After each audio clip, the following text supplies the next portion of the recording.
Hər kəs salam, mən adım Fərid. Mən Instagramda, TikTokda, YouTubeda və Telegramda Tobas Futbol kanalı adamıyım.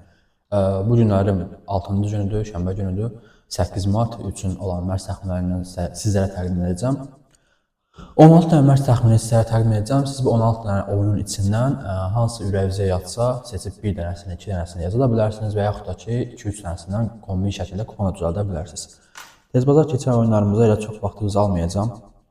Çoxu görürəm, 16 dənə məsəl üçün oyun deyirsə, bunu 40 dəqiqə danışır. Bu 40 dəqiqəlik nə ehtiyac var ki, burada sizə 40 dəqiqə nə danışım ki, hamımızın bilirəm, vaxtı dəyərlidir. Onun üçün mən maksimum qısa şəkildə deyəcəm oyunları. Birinci oyunumuz Türkiyə Liqasındandır. Trabzondan Hatay Spor oynayır. Burada mən düşünürəm ki, Trabzon 9-cu yerədir, Hatay lig düşüb 18-ci yerədir. Neynəsə belə lig çıxa bilmir, sadəcə ligdə 2 qalibiyyəti var. Belə oyunlarına da baxanda bilirik ki, Hatay lig düşüb, sonra transfer qadağası qoyublar Hataya. Onsuz da ligdə qalsa belə heç eləyə bilməz. %99% məncə, hətta 100% lig düşüb. Bu oyun məncə Trabzon mütləq şəkildə Hataya qalib gəlməlidir. Çünki həm öz evidir, həm də ki, Hatay çox zəifdir. Burada Trabzonun mən 2 top qələbəsini atmışam. 2 top qələbəsinin əmsalı 1.41-dir. Məncə qəşəngdir, dəyərləndirmək olar. Buraya qoyacağım, baxarsınız. Digər oyunumuz İngiltərə Liqasından, Premier Liqadan başlayaq. Nottingham Forestdən City oynayır. Nottingham Forest qəşəng gəlirdi. Son oyunlarda, son 5 oyunda sadəcə bir qələbəsi var, bir məğlubiyyəti var. Bir qələbəsi və bir bərabərliyi var, 3 məğlubiyyəti var. Bournemouth 5-0 uduzub, sonra Fulham'a yenə 2-1 uduzub, Newcastle 4-3 uduzub və son oyunda da Arsenaldan 0-0 bərabərə qalıb. City'yə gəldikdə isə City yorğun deyil əslində. Niyə? Çünki Çempionlar Liqasında oynamır, kubokda da ikinci heyətdən çıxır. Elə çox yorğunçuluğu yoxdur. Bir ara düzəltmişdi City. Leicester uddu, West Ham uddu, Bradforddan bərabər qaldı. İsveç Town uddu. Hamı dedi ki, həvs yox. City düzəldi. Gəldi yenə 5-1 Arsenalı uduzdu, Liverpool'a uduzdu. Yəni belə baxanda görürük ki, tam şəkildə hələ City düzəlməyib. Hücum xəttini tam, orta xəttini tam dəyişib. Guardiola tam fərqli zavallarla oynayır. Hücumda Doku var, Marmuş var, Savio var, Haaland var. Orta xəttdə Nico Gonzalez var, Kovacic var. Yəni görürük ki, tam şəkildə dəyişib. Mən burada Nottingham Forest öz evidir, bir gol gözləyirəm, City'dən də gol gözləyirəm. Burada məncə ən ideal seçim gol-goldur. Gol-golun əmsalı 1.48 əmsaldır, dəyərləndirmişəm, buraya qoyacağım, baxarsınız. Bir dənə sizə bu oyuna riskli seçim deyim. Nottingham Forest'dan yəni City oyuna City qələbəsi yoxlamaq olar. Mən oyunu hətta dəqiq hesab City'nin qələbəsindən 2-1, 3-1 dəqiq hesabda görürəm. 1.87 əmsaldır. Bunu da riskli kuponlara qoya bilərsiniz. Bunu da işarələyəcəm, buraya qoyacağım, baxarsınız. Digər oyunumuz Brightondan Fulham oyunudur. Bu oyunun əmsalı dönəndən baxmışdım. Nəsə bu günə uyğun çox əmsallar qalxıb. Burada Brightonu favori göstərirlər. Mən ancaq düşünürəm ki, Fulham'da elə zəif rəqib deyil, qəşəng oynayan klubdur Fulham. Oyunlarını mən həqiqətən bəyənirəm. Wolves 1-0 udub, son oyunları 2-1 udublar. Crystal Palace 2-0 udublar, Nottingham Forest hətta udublar. Mən burada iki komandadan da gol gözləyirəm. İki komandanın da hücum xətti qəşəngdir, müdafiəsi də normalda, orta xəttdə yaxşıdır. Yəni bir-birlərinə tən eyni olan klublardır. Biri 8-ci yerədir, biri 9-cu yerdə. Xal fərqləri arasında bir xal fərq var. Hansı qalib gəlsə 46 xalla 5-ci yerə qalxa bilər. Burada da mən iki klubdan da gol gözləyirəm. Oyunun gol-qolu 1.67 əmsaldır. Buraya qoyacağım, dəyərləndirərsiniz sizdə. Digər oyunumuz Bradforddan Aston Villa oynayır. Aston Villa Çempionlar Liqasında qəşəng qələbə qazandı. Klub burucu 3-1 qalib gəldi, amma böyük ehtimal qrupdakı bu aşamada keçəcək. Çünki qonaqda 3-1 qalib gəlibsə, ən azından evinə də heç uduzmaz. Uduzsa belə 2 top fərqlə uduzmaz. Bradford da öz evində oynayır. Bradford açıq oynayan klubdur, sağlı sollu hücumlara gələn klubdur. Burada yenə həmçinin hər iki klubdan gol gözləyirəm. Məncə dəyərləndirmək olar. 1.37 əmsalı var. Bura işarə edəcəm, baxarsınız. Onsuz da bu iki klubun arasında keçən oyunlara baxdıqda görürük ki, oyunları çox gol gəlir. Son oyunları 3-1, 3-3, 2-1, 3-3, 1-1. Yəni hamısı böyük hesablı qələbə oyunlar gəlir. Digər oyunumuz İspaniya Liqasına Alaveşdən Villarreal. Burada nəsə əmsallar çox qəribə açılıb. Burada mən Villarreal düşünürüm ki, qələbəsinin açılsın 1.70, 1.80 əmsal. Baxıram ki, Villarreal'la Alaveşin əmsalları demək olar tən açılıb. 2-dən yuxarıdır. Niyə belə bilmirəm. 5-ci yerdə Villarreal'dır, Alaveş isə 19-cu yerədir, düşmə potasındadır. Bilirəm, o heç ki, Alaveş bütün gücündən oynayacaq, amma bütün gücündən oynamağı o demək deyil ki, Villarreal'ın en güclü olan klubdur. Villarreal da son oyunlarında qəşəng gəlmişdi. Son oyunlarında 4 qələbəsi, 2 bərabərliyi var. Burada oyunun qol-qoluna baxdım, əmsalı çoxdur, yəni çox riskli görsənir. Bilmirəm niyə qol-qoluna üstü böyük əmsallar açıblar. Yəni oyunun gedişatını elə gözləyirlər ki, bookmakerlər oyunda çox qol olmaz. Amma mən ən ideal olsun deyə bu oyuna 1.5 atmışam. 1.5-ün əmsalı 1.32 əmsaldır. Bura işarələyəcəm, baxarsınız. Onsuz da bilirik ki, Villarreal hamı gördü, qol-qol atır bu sezon. Sadəcə bu oyun nəsə mənə qol-qol riskli gəldi. Digər oyunumuz Interlə Monza oynayır. Inter çempionluq yarışına davam edir. Birinci yerdə, hazırda ikinci yerdə Napolidir. Napoli ilə Inter arasında bir xal fərq var. Məncə burada Inter bu Monzanı darmadağın eləməlidir ki, həm morallər yerindədir. Çempionlar Liqasında yenə Feyenoordu qalib gəldilər 2-0. Hətta penal vuramadılar, vursaydılar 3-0 olacaqdı. Oyun başladı, Feyenoorda oyuna baxırdım. Feyenoord sağ solda hücumlara gəlirdi. Dün bu Inter niyə belə oynayır? Birinci saniyə ilə sonlarında Inter bir dənə hücum qol, ikinci saniyə başladı. Inter yəni göstərdi ki, mən birinci saniyə özüm sənə top verirdim ki, oynamağa. İndi gəl bura. Burada Inter birinci yerdədir və düşünürəm çox rahat şəkildə qələbə qazanacaq. Monza 20-ci yerdə 14 xalı var.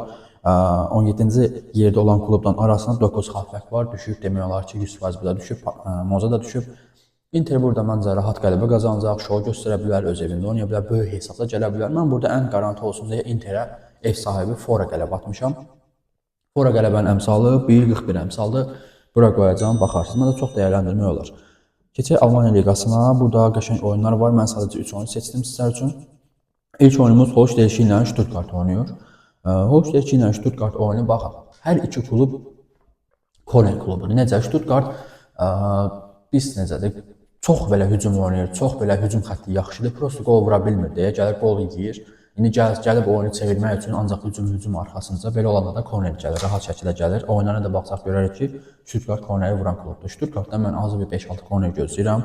Holstein də baxmayaraq ki, zəif klubdur, amma çox hücum oynayan klubdur. Korner də çox yenə gəlir. Burada da mən Holstein'dən də korner gözləyirəm. 9.5 korner məncə garanti seçimdir. 1.56 əmsalı var. Bura qoymuşam, dəyərləndirərsiniz. Bir də yenə bu oyunu haqqında sizə bir dənə təxmin deyəcəm. Burada Holstein demək olar ki, lig düşmə potasındadır. Düşmə potasına deyəndə ki, sadəcə düşüb. Sadəcə 16-cı, 17-ci məsələsi var. 16-cı yerdə olsa, ikinci liqadan çıxan klubdan oyun oynayacaqlar. Hansı qalib gəlsə, o yenə qrup burada qalacaq. Belə anlama gəlir ki, yəni Holstein də tam gücünlə oynayacaq. Keçən ay oyun Union Berlinə sadəcə 1-0 utdular. Union Berlin öz evində qol vura bilmədi. Stuttgartda yəni liqin ən çox qol yeyən klubundan Nujinli qalib gələ bilməyəcək, Nujinli ura bilməyəcək. Ona görə də mən burada Stuttgartın qələbəsini düşünürəm. Qələbəsinin əmsalı 1.53 əmsaldır. Bura işarələyəcəm, qoyacağım, baxarsınız. Stuttgart əgər bu oyunda qalib gəlsə 39 xalla hazıra gəlir 6-cı yerə. Stuttgart yəni bu sezon yaxşı oynamır. Keçən sezon çox qəşəng oynayırdı. Keçən sezon 4-lükdə qurtarmışdı ligi və Çempionlar Liqasına getmişdi. Ümidvaram bu dediyim oyunda gələr. Sonraki oyunumuz yenə Almaniya Liqasındandır. Wolfsburgdan Estepali oyunudur. Burada Estepalini çox belə göstəriblər, necə deyim sizə, belə zəif kimi göstəriblər, amma məncə o qədər də zəif deyil. Hazırda Estepali oyununda 4 oyunu qol-qol gəlmir. Məncə bu oyunda qol-qol gələcək. 1.74 əmsalı var. Bunu işarələyəcəm, qoyacağım bura, baxarsınız. İdeal seçimdir məncə 1.74 əmsal. Digər oyunumuz Freiburgdan Leipzig oyunudur. Leipzig lig başladı, yaxşı oynadı, sonra gəldi oyunlar pis günə qaldı. Hazırda son 10 oyunda sadəcə 2 qalibiyyəti var, 3 məğlubiyyəti var, 5 bərabərliyi var. Yəni bu çox pis nəticədir Leipzig üçün. Freiburg isə son oyunlarda çox ideal gedir, çox qəşəng gəlir. Hazırda son 5 oyunda 4 qələbə və 1 bərabərliyi var. Xallar demək olar ki, eynidir. İkisinin də Freiburg 5-də 40 xalı var, Leipzigdə 38 xalı var, 6-cı yerədir. Burada Leipzigin əmsalı Freiburg'a nisbətən daha çoxdur. Yəni Freiburg'u daha favori göstərirlər öz evində olduğundan dolayı. Burada mən hər iki klubdan da qol gözləyirəm. Çünki aralarında oyunlara da baxsaq görərik ki 3-1, 4-1, 3-1, 1-0, 5-1, 3-1, 1-1, 1-1, 1-1. Yəni böyük hamısında qol gəlir. Eyni təm klublardır, ikisi də qol vurub qol yeyən klublardır. Həmçinin Freiburg'da da son neçə oyunu 1, 2, 3, 4, 5. Freiburg'da da son 5 oyunda qol gəlmir. Məncə bu oyun ilə ən ideal qol gələcək oyundur. Burada qol dəyərləndirmişik. Birinci seçimimiz 1.62 əmsalı var. Bəli, 1.62 əmsalı var. Bura işarələyəcəm, baxarsınız, qoyarsınız, seçərsiniz sonunda. Və bir dənə seçim sizə təqdim edəcəm. Freiburg'dan yəni Leipzig. Burada Leipzigin məncə qələbə qazanmağın vaxtıdır. Leipzig qələbə də gələ bilər. Yəni bu çox riskli seçimdir. 2.64 əmsalı var. Onu da işarələyəcəm, bura qoyacağım, baxarsınız. Bunu da yenə riskli fonlarınıza seçib yaza bilərsiniz. Mən də yəni mərs təxmininə deyim sadəcə 2-1 Leipzigin qələbəsi, maksimum 3-1 Leipzig qələbə qazana bilər. Digər oyunumuz bu tez başlayan oyundur. Rusiya liqasındandır. Falk ilə Zenit oynayır. Gələk bu oyuna. Bu oyunda belə sizə deyəcəm sizə. Zenit hazırda 2-ci yerdədir, Krasnodar 1-dədir. Aralarında 3 xal fərq var. Yəni Zenit Rusiyaya qoyulan ambargo nəticəsində, yəni Çempionlar Liqasına qatıla bilmir, amma buna baxmayaraq Zenit baxırıq ki, hər sezon 15 milyon, 20 milyon, 30 milyon verib oyunçular transfer edir. Yəni bunu Çempionlar Liqasına getməsələr belə öz ligin prestiji üçün oynayan klubdur. Keçən oyun dünənləri Krasnodar qalib gəldi. Bu gün məncə Zenit qalib gəlmək istəyəcək. Önündəki rəqib də Fakeldir, 15-ci yerdədir. Ligin ən zəif axırdan ikinci klubudur. Sonraki belə nə deyək, Zenit yəni həqiqətən bu klubu rahat şəkildə qələbə qazanmalıdır. Zenitin son oyunlarına baxsaq 3-2, 2-1 və 0-0 qalıb. Bu oyunda da xal itirməsi mən gözləmirəm. Mütləq şəkildə qələbə gözləyirəm Zenitdən. Zenitin qələbəsi 1.38 əmsaldır. Bura qoyacağam, işarələyəcəm, baxarsınız. Digər oyunumuz İsveçrə liqasındandır. Bunlar haqqında çox danışmayacağam. İsveçrə liqasından sonra danışacaq bir şey yoxdur. Bu İsveçrə liqasına qollar çıxanda çox rahat çıxır. Məsəl üçün götürək Young Boys-la Luzano oyunun. Hər iki klub hücum xəttində oynayan klubdur. Hər iki klubda hücum oynayır və adi epizodlardan qol vura bilirlər. Yəni bu klublara qol atmayıb da nə atacaq? Young Boys-un onsuz oyunlarına baxsaq görürük ki, Young Boys-un son neçə oyunu alt gəlir. Bu oyun məncə üst qol gələ biləcək oyunlardan biridir. 1.49 əmsal var qol-qolun. Bura işarələmişəm, qoymuşam, baxarsınız. Digər oyunumuz Setkanen ilə Qarabağ oynayır.